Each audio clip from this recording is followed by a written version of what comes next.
Today is known as Brotherhood Day because we celebrate the feast of Saint Francis of Assisi. Saint Francis was born in the year 1182 and died in the year 1226 after a life of a mere 45 years.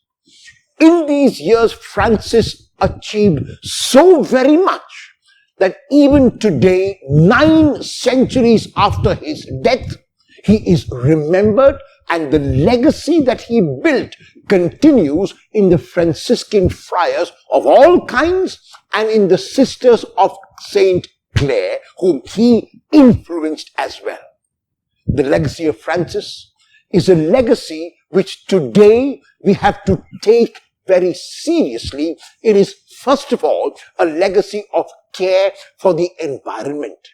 At a time when no one would really think about this, Francis was able to consider animals and plants as his brothers and sisters.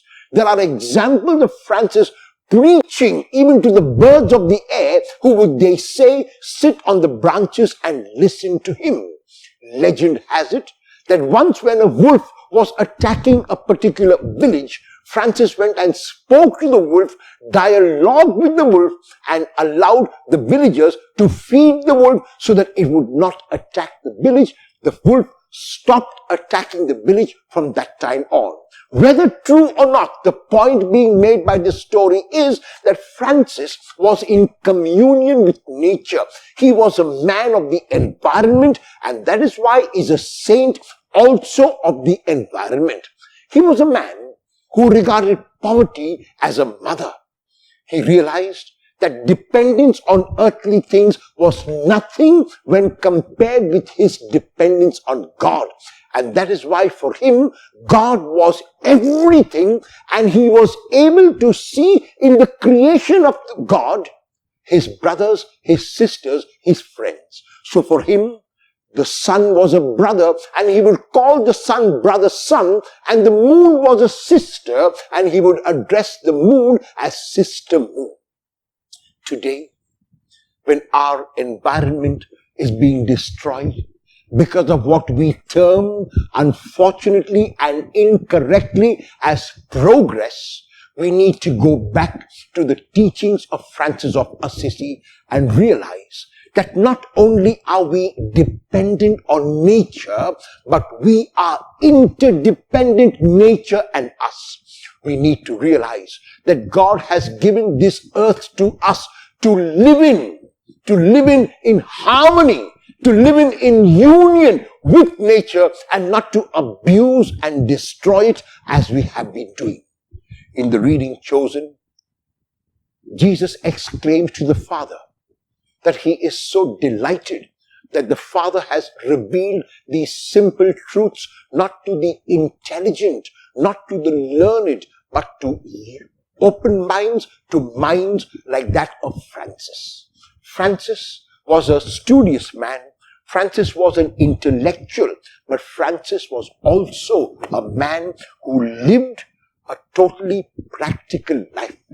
He was able to see in the earth God's presence. He could sing like the psalmist, "Great is your name, Lord. Its majesty fills the earth."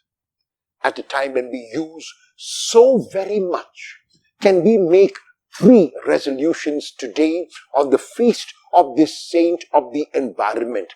And the first is that we will try and make every attempt to use less today than we did yesterday, less tomorrow than we did today. Let us restrict our needs. Let us not convert our needs into our wants and our wants into our needs. We must learn to live as simply as we can, only so that the generation which comes after us and uses this same earth will be left with resources which are plentiful and bountiful.